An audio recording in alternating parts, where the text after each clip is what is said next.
Warahmatullahi wabarakatuh. Hari ini pokok bahasan kita adalah makhluk hidup dan lingkungannya. Tujuan pembelajaran, setelah mempelajari bab ini, peserta didik diharapkan mampu 1. Mengidentifikasi ciri-ciri makhluk hidup, 2. Mengidentifikasi makhluk hidup berdasarkan peranannya, ketiga, mengidentifikasi komponen lingkungan hidup, yang keempat, mengidentifikasi interaksi antar komponen ekosistem, kelima, menyimpulkan keterkaitan fenomena alam yang terjadi, 6. Mengatasi pencemaran lingkungan. Lingkungan adalah segala sesuatu yang berada di sekitar objek individu. Komponen lingkungan terdiri atas komponen biotik, unsur organik, dan abiotik, unsur anorganik. Komponen lingkungan di luar individu merupakan susunan suatu sistem yang mempunyai hubungan timbal balik kompleks sebagai ekosistem. Berdasarkan Undang-Undang Nomor 32 Tahun 2009, ekosistem adalah tatanan unsur lingkungan hidup yang merupakan kesatuan utuh menyeluruh dan saling mempengaruhi dalam bentuk keseimbangan stabilitas serta produktivitas lingkungan hidup. Ilmu yang mempelajari tentang lingkungan serta hubungan antara makhluk hidup dengan lingkungan disebut ekologi. Kita akan bahas ciri-ciri makhluk hidup. Ada 8. Yang pertama bernapas, kedua memerlukan makanan, ketiga bergerak, keempat peka terhadap rangsangan, kelima tumbuh dan berkembang, 6 berkembang biak, ketujuh mengeluarkan zat sisa, kedelapan beradaptasi. Untuk bernapas. Bernapas atau respirasi adalah proses menghirup oksigen O2 yang ada di lingkungan dan mengembuskan gas buangan berupa karbon dioksida atau CO2. Sistem pernapasan pada manusia.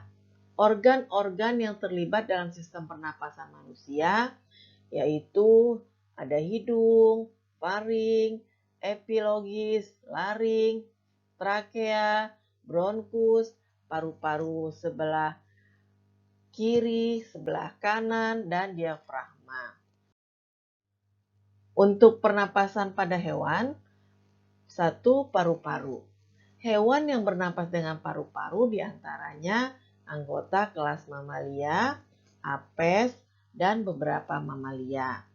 Kemudian yang kedua, yang menggunakan kulit.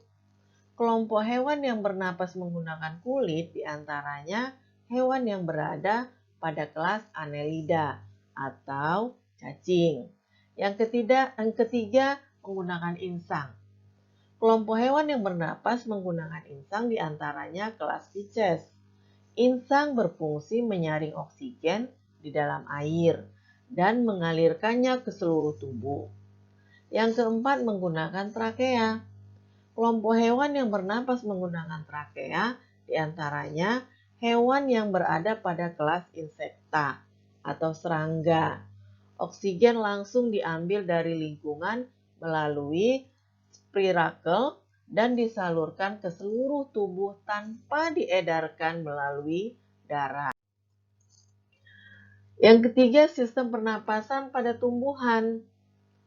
Alat pernapasan pada tumbuhan berbeda dengan manusia dan hewan. Pernapasan pada tumbuhan dilakukan pada alat-alat pernapasan sebagai berikut.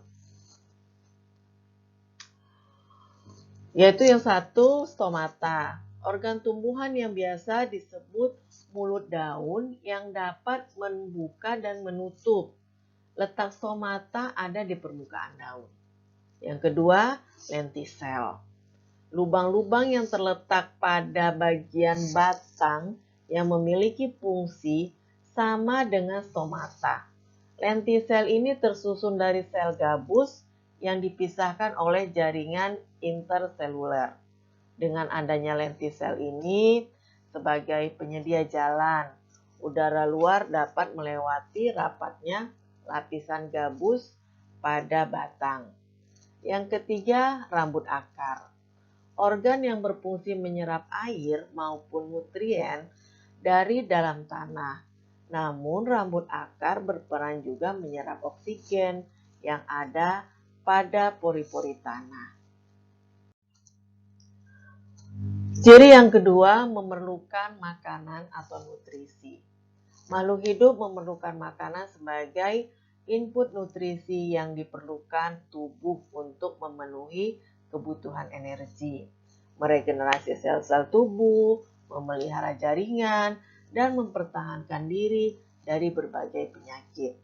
Secara garis besar, makanan, nutrisi dikelompokkan menjadi makronutrien dan mikronutrien. Nah, bagaimana yang dikatakan dengan nutrisi makronutrien? Yaitu yang paling banyak jumlahnya yang dibutuhkan oleh tubuh. Contohnya karbohidrat, protein, dan lemak. Yang kedua, nutrisi yang mikronutrien, yaitu nutrisi yang diperlukan dalam jumlah sedikit.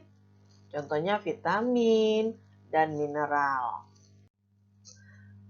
Ciri yang ketiga yaitu bergerak. Semua makhluk hidup bergerak meskipun tidak harus berpindah tempat. Berdasarkan terjadinya gerak dibedakan menjadi dua, yaitu gerak aktif, gerak yang terjadi karena otot-otot diperintahkan untuk bergerak. Kemudian gerak pasif, yaitu gerak yang terjadi karena respon terhadap rangsangan umumnya terjadi pada tumbuhan. Ciri yang selanjutnya, peka terhadap rangsangan. Peka terhadap rangsangan adalah kecenderungan makhluk hidup menanggapi rangsangan dari luar, berupa sentuhan, cahaya, bau, rasa, dan rangsangan lainnya. Contoh, ketika kita mencium bau asam buah, seketika air liur itu akan keluar. Atau tumbuhan putri malu yang menguncup daunnya ketika disentuh. Oke ya. Kemudian ciri yang selanjutnya, tumbuh dan berkembang. Semua makhluk hidup mengalami proses tumbuh dan berkembang. Pertumbuhan adalah perubahan ukuran, misalnya berubah panjang, berubah massa, berubah volume. Pertumbuhan dapat diukur secara kuantitatif dan bersifat irreversibel atau tidak dapat kembali seperti semula. Nah, sementara perkembangan adalah proses menuju kedewasaan. Perkembangan hanya dapat diukur secara kualitatif. Nah, kemudian yang selanjutnya yaitu berkembang biak. Semua makhluk hidup memiliki naluri untuk menghasilkan keturunan dengan tujuan menjaga kelestarian spesiesnya. Tujuan tersebut dilakukan melalui proses berkembang biak atau bereproduksi. Demikianlah pokok bahasan kita hari ini. Kita akan lanjutkan nanti di pertemuan selanjutnya. Terima kasih. Assalamualaikum warahmatullahi wabarakatuh.